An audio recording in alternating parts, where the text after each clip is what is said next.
Justice and ethics are very important parts of legal thinking. Without justice, law could worship evil practices, and this has happened in history many times. Law could support the suppression of individuals or groups of individuals. The second important part of law is existing law and codification.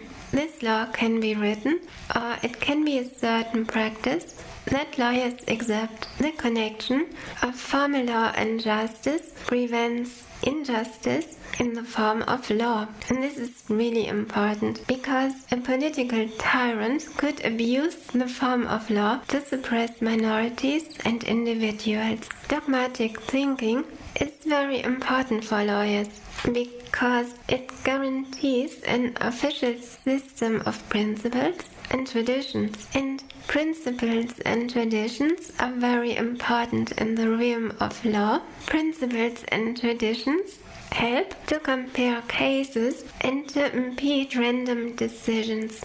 Of course, you want to treat similar cases in a similar way and different cases in a different way. But unfortunately, dogmatic ways become best practices, and these practices are often empty. So by using dogmatic thinking, lawyers neglect the competence of comparing cases and often don't practice this competence, which some of them might not even possess.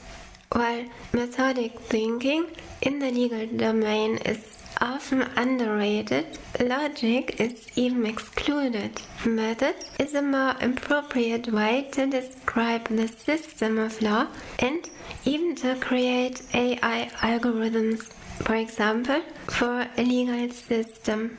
So only because of law and AI, method could become more important in the future for the legal domain. The method is not a strange way to look at law, but it is inherent in the legal domain.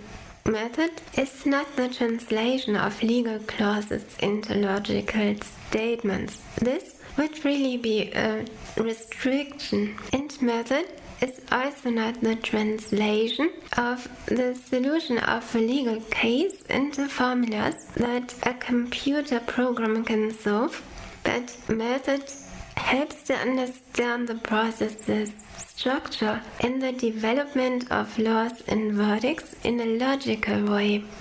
And please don't get me wrong. The message of this video is not that all lawyers are bad lawyers or that everyone gets the legal domain wrong. This is not what I want to say. Logic is not perfect, nor is the legal domain.